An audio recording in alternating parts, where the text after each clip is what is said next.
رمضان المبارک میں جہاں اور بہت ساری برکات اور رحمتیں ہیں، وہاں ایک بہت بڑی رحمت الہی سنت مؤکدہ اعتکاف کی بھی ہے۔ یہ نبی کریم صلی اللہ علیہ وسلم کی عظیم سنت ہے۔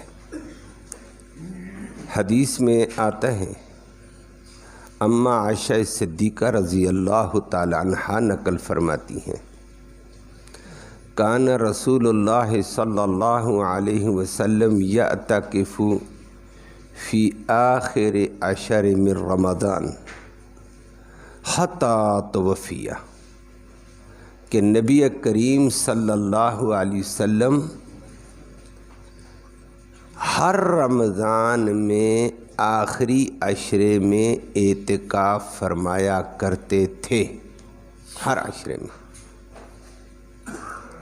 آخری عشرے میں ہر رمضان میں اعتکاف فرماتے تھے، حتی توفیہ، موت تک۔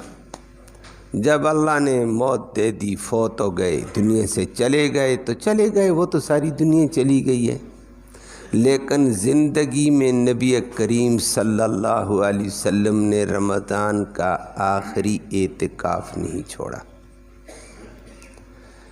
اور وہ اماں عائشہ صدیقہ ہی کی روایت میں، جب مکہ میں تھے تو حالات اور تھے، مدینہ منورہ آئے، ریاست اسلامی قائم ہوئی، نبی کریم صلی اللہ علیہ وسلم مدینہ میں پہلے سال کے علاوہ دوسرے سال، پہلے سال آتی مسجد نبی بنی تھی، اس کے بعد ہر سال رمضان میں 9-10 سال نبی کریم صلی اللہ علیہ وسلم نے گزارے مدینہ میں۔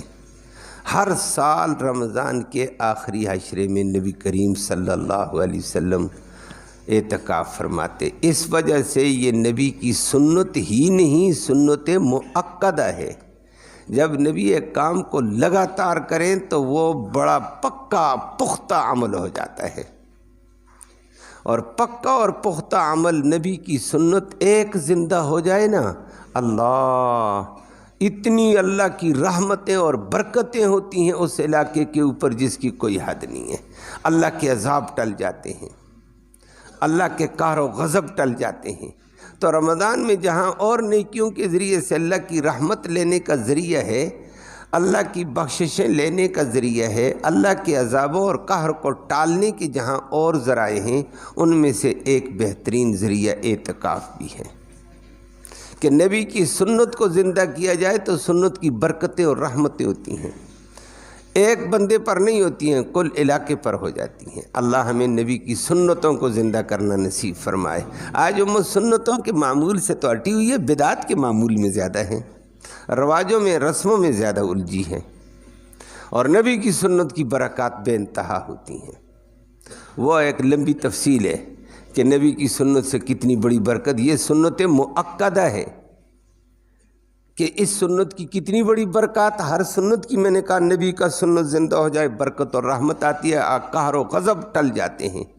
صحابہ کرام کے بارے میں آتا ہے، وہ ایک دفعہ جہاد میں تھے، اللہ فتح دیتا رہتا تھا، چند صحابہ کی جماعت ٹکراؤ میں ہے، فتح نہیں ہو رہا ہے، بار بار ٹکراؤ کر رہے ہیں، علاقہ فتح نہیں ہو رہا ہے۔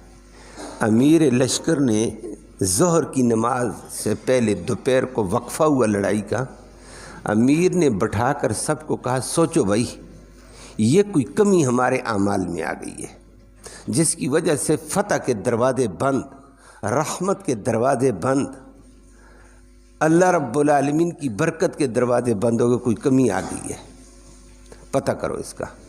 پتہ کیا، سوچے سوچے سوچے، کہنے لگے، اوہو، جلدی میں ہم وضو کر کے نماز پڑھی صبح کی، اور فلاں وقت کی سنت مسواک رہ گئی تھی۔ امیر نے کہا، اب ظہر کی نماز آ رہی ہے، اس سنت کو بھی پورا کرو۔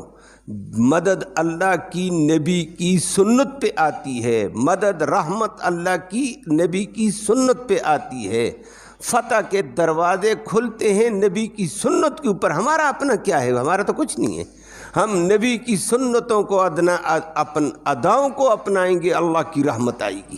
فرمایا سارے وضو کرو، ظہر کی نماز آ رہی ہے، مسواک کرو، وضو مسواک سے کرو۔ سارے ساتھیوں نے مسواک توڑے درختوں سے تازہ مسواک کر رہے تھے، یا اور ساتھ ساتھ دل میں توبہ، یا اللہ یہ سنت جلد بازی میں رہ گئی تھی، تو ہمیں معاف کرنا۔ ساتھ ساتھ مسواک اہتمام سے کر رہے ہیں، ساتھ ساتھ دعائیں بھی کر رہے ہیں۔ جاسوس ادھر سے آ گئے تھے، ٹو لگاتے لگاتے، وہ ہر جگہ ہوتے ہیں آپ کو پتہ ہے۔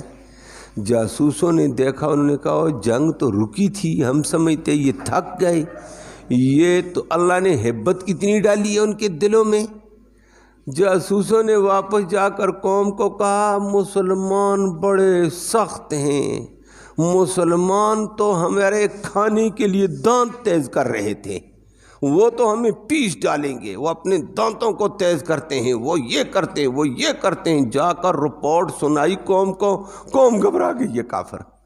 ظہر کی نماز مسواک کر کے، وضو کر کے، پڑھ کر، صحابہ نے نماز پڑھ کر حملہ کیا، اللہ نے فتح کے دروازے کھول دیے۔ دشمن پسپا ہو گیا، دشمن کمزور ہو گیا، بزدل ہو گیا۔